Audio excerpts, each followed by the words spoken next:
much. All right, yeah, we're the Former Lovers. I'm Rob. This is Saul. Oops, this is Scott. Thank you for having us. Thanks to Bushwick for doing this amazing event, amazing series of events, and we're so happy to be here and be part of it. So this song is called Dystopian Fiction, and I started writing this song actually a few months ago, and the title was sort of intended a little bit ironically because it really wasn't fiction at all. It was a song about current events. Kind of started, the lyrics started with a series of images pretty much lifted directly out of the newspapers of things that are happening or have been happening in the world over the last few months. And so the title was sort of intended to be a little bit of a political statement around the world that we're living in today. And then I never quite finished that song. That song kind of sat on the shelf, as songs sometimes tend to do, and I wasn't quite sure what to do with it. And then I heard about this event and the theme of this season, and specifically Fahrenheit 451.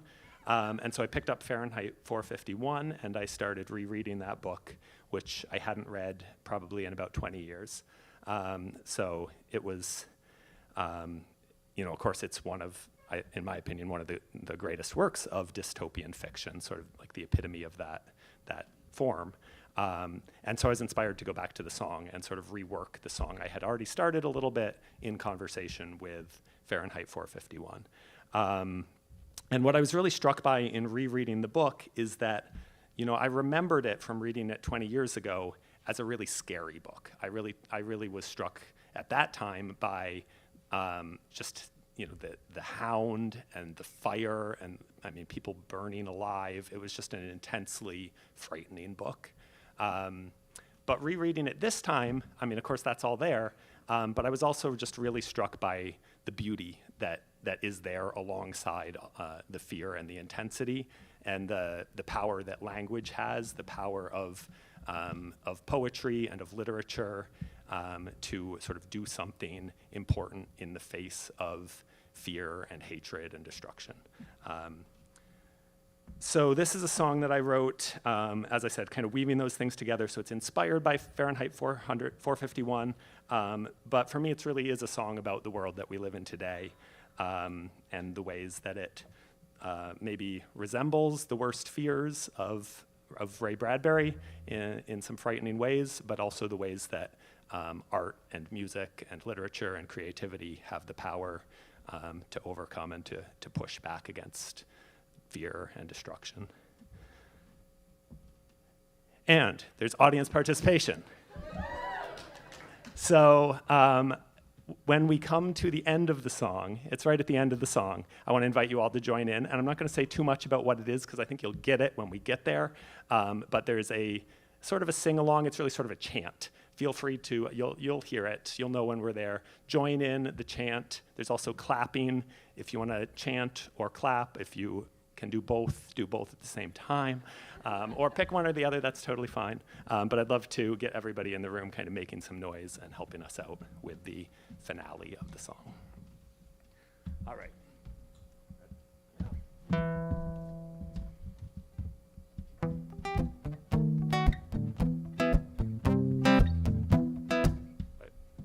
don't have my lyrics.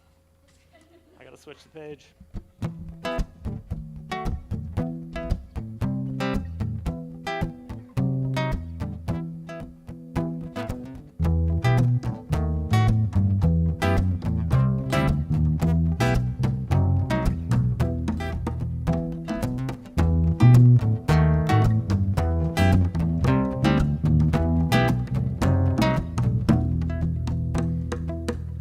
I got a bone to pick with the body politic.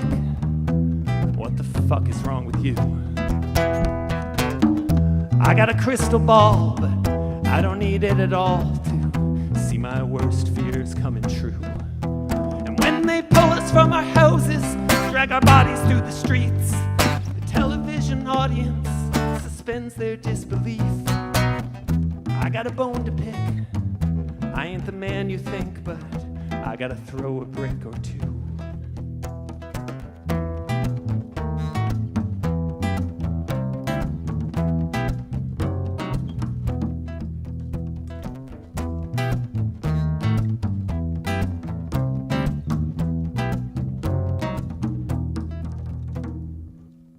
I got some contraband here in my broken hand, something I should have burned. Nobody knows I kept.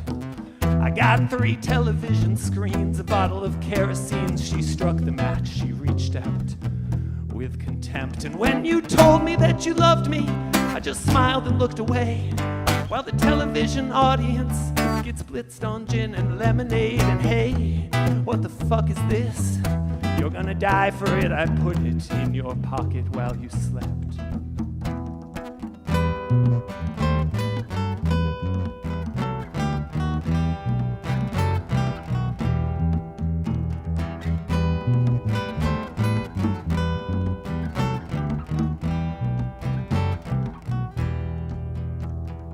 Situation escalates, so tell me if this resonates. I'm digging in the backyard, and when's the last time anybody saw my wife? And when this record drops, somebody's gonna call the cops, but I'm increasingly polite and mild-mannered in real life. And life consists of laughing past the daily brush with death, while the television audience holds their collective breath. The situation escalates, they're burning schools to celebrate, so pick out something pretty for your wife.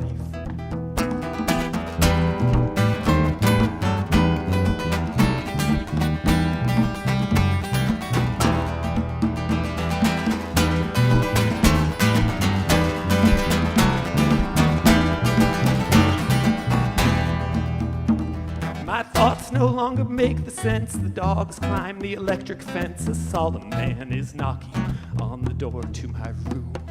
Maybe it's a warning, there's dew on the grass in morning. Did you know, she said, there's a man in the moon. While they're selecting the interiors for our rocket ships to Mars, we're out here shooting CEOs and blowing up hotels with shitty cars.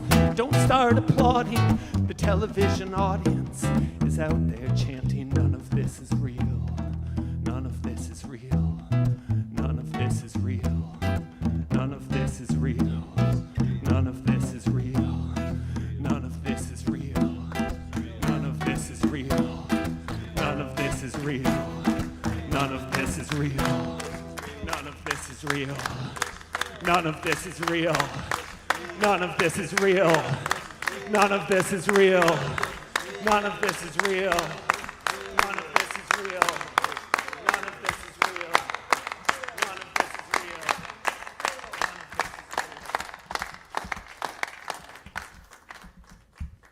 The Former Lovers! Thank you.